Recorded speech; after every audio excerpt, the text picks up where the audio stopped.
mavzumi ostida sizlardan keyingi zakovat o'yinini o'tkazyapmiz.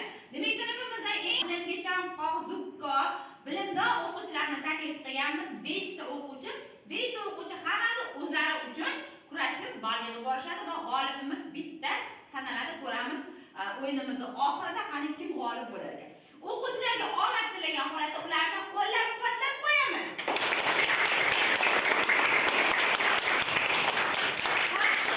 Demak, charpalayni aylantiraman agar sizlar tayyor bo'lsanglar. Birinchi savolimiz qani qaysi raqam ostidagi savol tushar ekan?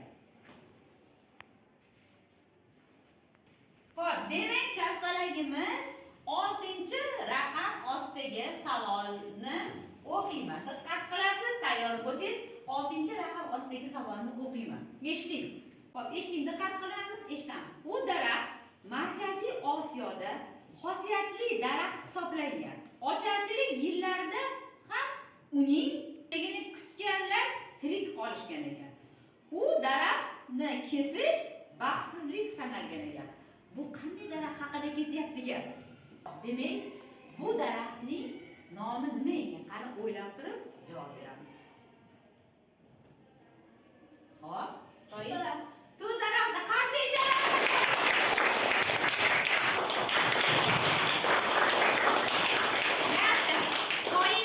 demak, bir ballni qo'lga kiritdi. Davom etamiz, charpalagimizni aylantiramiz.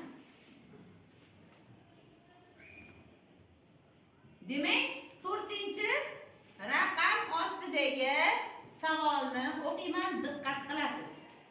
Xo'p, 4-raqam ostidagi savolimiz matematikaga oidida e'tibor berib qarasangiz, do'skamizda mana shu shaklda turibdi. Mana shu shaklni yuzini topib berishingiz kerak bo'ladi. Xo'p, tayyormisiz? Qo'llarimizga olamiz, qalamlarimiz, oldimizda planshetlarimiz tayyor. Vaqt ketdi, ishlashni boshlaymiz. Demak, yechimini yechib topib berasiz. Xo'p, yaxshi, qani.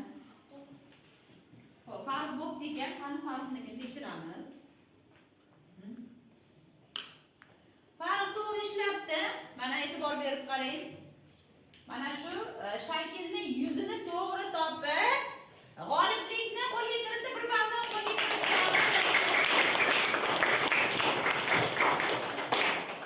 Yaxshi, davom etamiz, charpalagimizni aylantiramiz.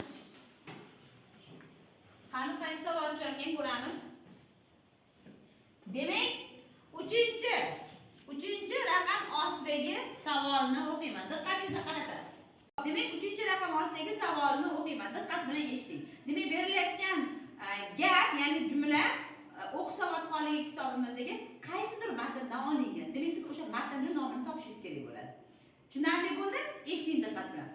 To'g'ri, lekin men ularni qayerda ekishni va qanday parvarish qilishni bilmayman-ku, dedi hali kishi. Gap qaysi matndan olingan? Yaxshi, qani? Nima Shabnam? Mehr urug'i. Juda ham yaxshi qarshi chalamiz. Demak, bir ballni qo'lga kiritish Shabnam. Davom etamiz. Keyingisi, qani qaysi savol tushar ekan?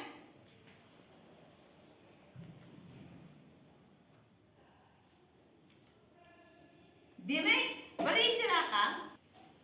1-raqam ostidagi savolni o'qiyman, diqqat bilan eshiting. 1-raqam ostidagi savolni o'qiyman, eshiting. Toshkentda damlangan palov Ginnes rekordlar kitobiga kiritildi. 6 soat davom etgan 50 dan ortiq oshpaz qatnashgan bu osh tayyorlash jarayoni nechinchi yilda amalga oshirildi? Nechinchi yil? Qani? 2017. 2017 qarshi chalamiz. Davom etamiz. 2 ta savolimiz qoldi. Qani?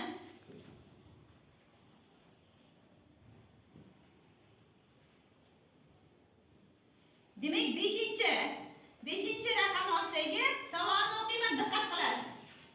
O'qiyman, savolimiz bu topishmoqqa berilgan ekan. Topishmoqqa kelmay kim javob bersa, demak, bir ballni qo'lga kiritadi.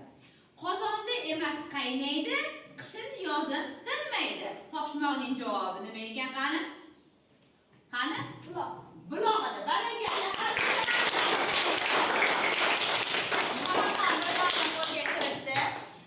oxirgi savolimiz qoldi. Oxirgi 2-raqam ostidagi savolimiz qoldi. Demak, charpalayni aylantirib o'tirmaymiz. 2-raqam ostidagi savolni o'qiyman. Xo'p, diqqat qiling, 2-raqam ostidagi savolni o'qiyman. Namangan viloyatining Chortoq tumanida 1933-yilda tavallud topgan taniqli bolalar shoiri gap kim haqida ketyapti? Kim haqida? Jo'ra Rahim. Jo'ra Rahim Shabnamga qarshi chalardi. 6 savolimiz tugadi, lekin natijalarimiz ikkita o'quvchimizni ikkitadan bag' bo'lib qoldi. Demak, qo'shimcha bitta savol beramiz. Qani kim topsa, demak, ana shu o'quvchimiz g'olib sanaladi. Qo'shimcha savol beryapman, diqqat bilan eshitasiz. Tabiiy fan darsligimizda o'rmonlar nafas olishimiz uchun zarur bo'lgan kislorodni ishlab chiqarishadi. Ba'zi katta daraxtlar yiliga necha kilogrammdan bizga toza kislorodni ishlab chiqara oladi? Demak, qaysi 65 qarsa icharadi.